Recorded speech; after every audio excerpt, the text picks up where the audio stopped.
எல்லா உயிரினங்களுக்கும் வாழ்நாளை எவ்வளவு காலம் வைக்கலாம் என்று சிந்தித்தார் கடவுள்.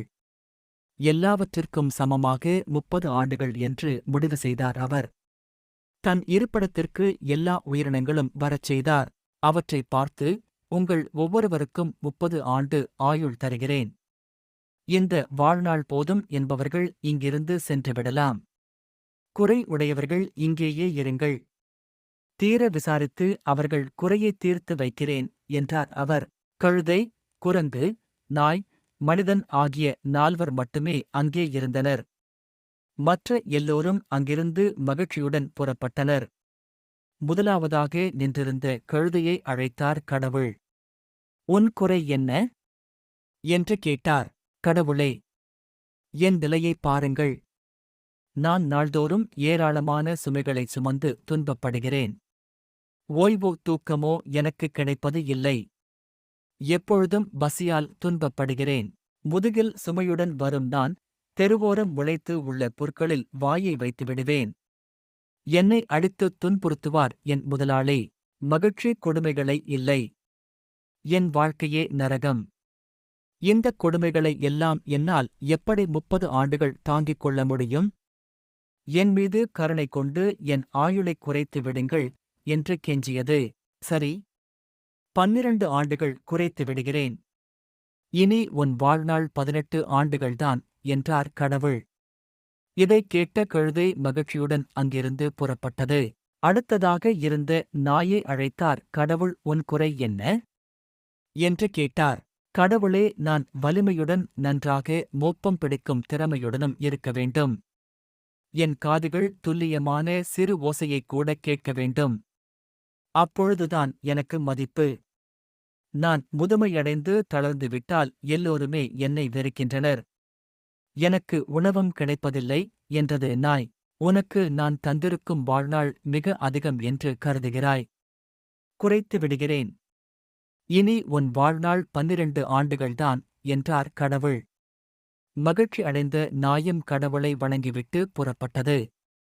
குரங்கு கடவுளின் முன் குதித்து வந்து நின்றது. உனக்கு என்ன குறை? என்று கேட்டார் கடவுள்.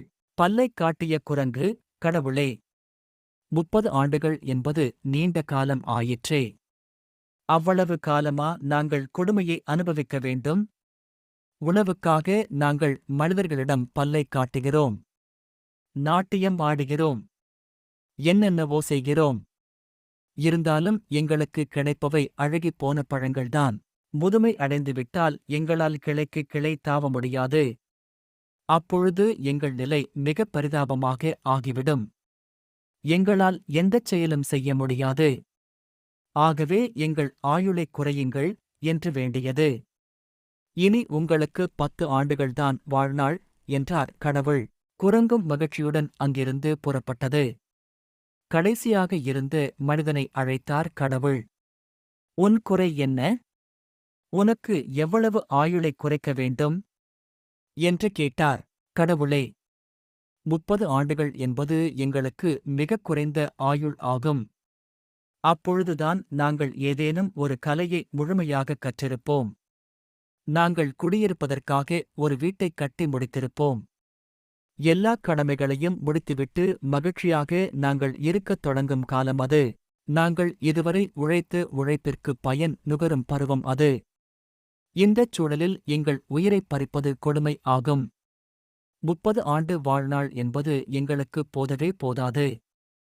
எங்களுக்கு அதிக ஆயுள் வேண்டும் என்று வேண்டினான் அவன். இங்கு வந்து நீ குறையுடன் சொல்லக்கூடாது. கழுதையிடம் பெற்ற 12 ஆண்டுகள், நாயிடம் பெற்ற 18 ஆண்டுகள், குரங்களிடம் பெற்ற 20 ஆண்டுகள் இங்கே உள்ளன. அந்த 50 ஆண்டுகளையும் நீ கூடுதலாகப் பெற்றுக் கொள்ளலாம். இனி உன் வாழ்நாள் 80 ஆண்டுகள். உனக்கு மகிழ்ச்சிதானே என்று கேட்டார் கடவுள். மகிழ்ச்சிதான் என்ற அவன் கடவுளை வணங்கிவிட்டு புறப்பட்டான். எதிர்காலத்தில் என்ன நடக்கப் போகிறது என்பதை அறிந்தார் கடவுள். கூடுதல் ஆயுள் கேட்டுப் பெற்ற மனிதனின் நிலைக்காக அவர் வருத்தப்பட்டார். கடவுளிடம் வரம் பெற்ற நாளிலிருந்து மனிதன் 80 ஆண்டுகள் வாழத் தொடங்கினான். முதல் 30 ஆண்டுகளை அவன் மகிழ்ச்சியாகக் கழித்தான். இந்த காலத்தில்தான் அவன் அறிவுள்ளவனாக, வீரனாக பயனுள்ளவனாக வாழ்ந்தான். ஏனென்றால் கடவுள் அவனுக்கே கொடுத்த ஆயுள் இது. அடுத்த 12 ஆண்டுகள் கழுதையின் ஆயுள். அதனால் அவன் இந்தக் காலத்தில் கழுதையைப் போல பிறர் சுமைகளைத் தூக்கினான். சூழ்நிலையால் அடிபட்டு பசியாலும் பட்டினியாலும் வாடினான். 42 60 வரை நாயின் ஆயுள் அவனுடையது. இந்தக் காலத்தில் அவன் தான் சேர்த்த பொருள்களைக் காவல் காக்கும் நாய் போல வாழ்ந்தான். பிறர் அதைக் கைப்பற்ற வந்தால் குறைத்து வாழ்க்கை நடத்தினான்.